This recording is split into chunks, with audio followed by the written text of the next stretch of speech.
Well, lads and ladies, Seano here from AKM LFC. I thought I would do a quick video. Something was brought to my attention while I was on my way back from work. And it seems someone's been very, very busy of late. Not only has he been busy insulting a whole continent and a major tournament over there, but he's also insulting his own fan base. And I laugh at people that, talk about toxicity online, and yet they add to the toxicity by doing stuff like that. I've said it many, many times. Those who oppose these owners, those who have an issue with these owners, if they were treated with respect, if there was an open conversation or even a debate, these, overlap, fan debates. Well, you can't have a fan debate when everyone is agreeing with each other, and that's what they put out there. But Jamie Carragher comes out and he's now calling people that don't like these owners cranks online. Does that mean that people that aren't entitled to an opinion, or an opinion that doesn't agree with you? It's amazing how Sky Sports seem to be kind of, offloading pundits for their opinion. And maybe Matt Letizia is probably thinking to himself, how the fuck does Jamie Carragher still have a job? Considering, you spat at someone, Jamie. Do you know what I mean? Like, that's pretty fucking disgusting, don't you think? And I think you've become less of a Liverpool legend and more of a pundit that gets on everybody's tits, because you contradict yourself. You can't go around, going on some moral high ground and then tell people that they're cranks online or whatever. You're the very, very person that said that if FSG upset Klopp and Klopp left, that they would be calling for FSG's heads. Right? So you can't say that 1 minute and then the next minute anyone that opposes these owners, are wrong. You can't turn around and say, well, the players aren't available to get. Well, that's all bullshit. You're telling me that we have got all the players that we need and that's it. People have been very critical. People like yourself have been very critical of Nunes, very critical of Jota and his injuries and whatnot.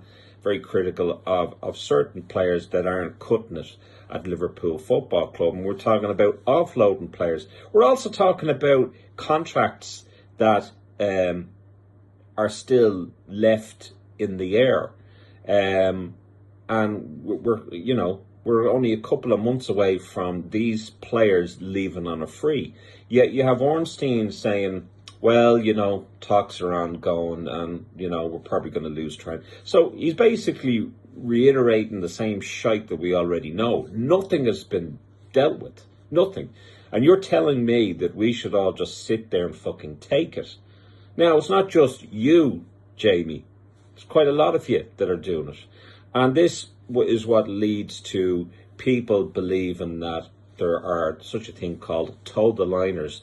People that toe the corporate line to keep their exclusives. Now, Jamie, yes, you're linked with the club. You used to play for Liverpool. Fine.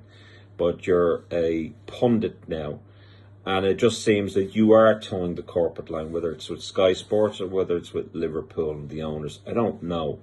But for you to completely dismiss the opinion of a fan base, like, let's put it this way. If these owners were so spanking fucking good, then there would be no question whatsoever, none whatsoever, of how good they are. There wouldn't be. So why is the fan base so divided? Look, what Slot and these players do this season is incredible. What we've done under Klopp has been incredible. But it has been in spite of, and it has been done without the help, without the investment of FSG. We all know how our title challenge, or defending our title, the last time we won it, we all know how that went, and the lack of support we got financially with the squad. from the owners. So are we going to see that again this summer? Who knows? But there are three very, very important players that have been left on the long finger. And Richard Hughes, we're all hearing about how wonderful Richard Hughes is. And it's all well and good being super fucking positive, but being super fucking blind not to realise that there are certain things that have been left and their negligence to not sorting this out at this rate. That has to be addressed. And you can't consider yourself a pundit or a serious journalist if you don't ask these questions, because everyone else outside of Sky Sports, outside of the Athletic, the Fenway Echoes I call them, the Telegraph, the Times, every single pundit outside of that, every single journalist outside of that, they're all asking the questions. And why is that?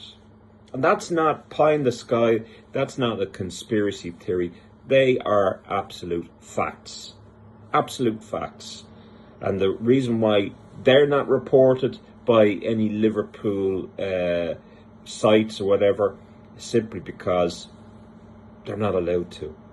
It's obvious that they're not allowed to. So, Jamie, I would have kept a low profile. You know, I would have put out an apology, you know, for your comments about the AFCON. I think, you know, doing that is wrong. Whether you believe it or not is irrelevant. The other thing is that insulting your own fan base is wrong. And for people that go on and, you know, jump the moral high ground, have this delusion of grandeur and think that they are above everybody else and they've got a bigger platform so they are right and they can say whatever the fuck they like. These people cannot turn around and say, well, we don't like toxicity and let's get behind our team, get behind this, whatever.